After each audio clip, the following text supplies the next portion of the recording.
Well, in Kerala, there have been mixed reactions to the verdict of the Supreme Court on Sabarimala.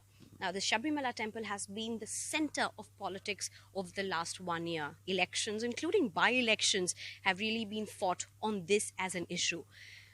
Today, the Supreme Court went ahead and referred this issue to a 7-judge bench, but also widened the ambit, saying it's not only about women entering Sabarimala, it's also about women in other religions and the access they have to religious institutions or religious practices for that matter, whether it be among Muslims or Parsi. So the 7-judge bench is really going to be looking at all of that.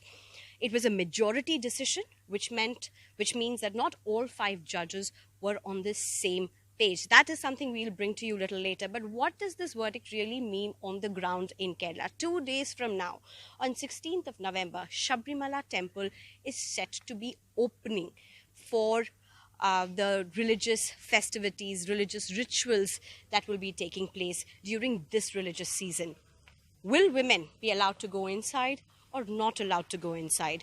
Well, technically, the Supreme Court has not stayed its earlier order, which means that women of all ages can enter Sabarimala.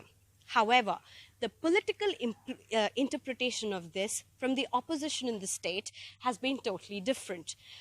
For example, the Congress, Ramesh Chennithala, who is the opposition leader in Kerala, went on to say that the stay is implied and the state government should not bring or allow women to Sabarimala temple, setting the tone of what to really expect from the opposition in this case. BJP, for that matter, Kummanam Rajsekharan, who also contested the elections, assembly elections, and also made Sabarimala, preservation of tradition and faith, one of the major issues for himself. He also mentioned that the stay is implied in the Supreme Court's verdict. The very fact that they are going ahead and referring the case to 7 judges means that there is a stay implied, and also said that it is up to the state government to ensure peace in Sabarimala, and that women, according to him, should not be going to the temple. So both of these are from the opposition, Congress as well as BJP. The left, on the other hand, which has maintained that they will implement the Supreme Court's order and will not challenge it. There's not been any official statement from the left government yet. However, we spoke to Minister K.K. Shailaja, and she had a very cautious response, saying that the Supreme Court verdict will be implemented, and it is not a very big issue when we asked about whether women can go or not. What she did say is that temple will be opened, devotees can go, but whether women can go or not is something that we are waiting to hear or know from legal experts about what the Supreme Court had said, and accordingly will decide. So that's like the only response that we've really got from the government as such, a very cautious response coming from them at a time when the opposition is already trying to corner them and saying that allowing women into the temple of all ages is not something that will be acceptable to them, making it very clear.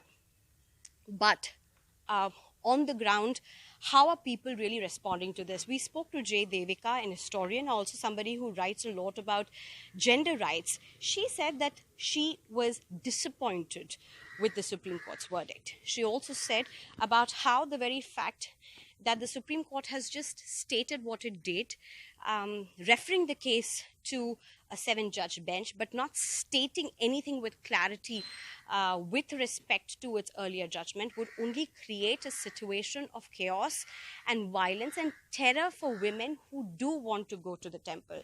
She also went on to say, with the way the politics has been playing out, there could be also a lack of political will to implement, to allow women of all ages to enter the temple, even though there is no stay. So that's really a kind of a response that we are getting.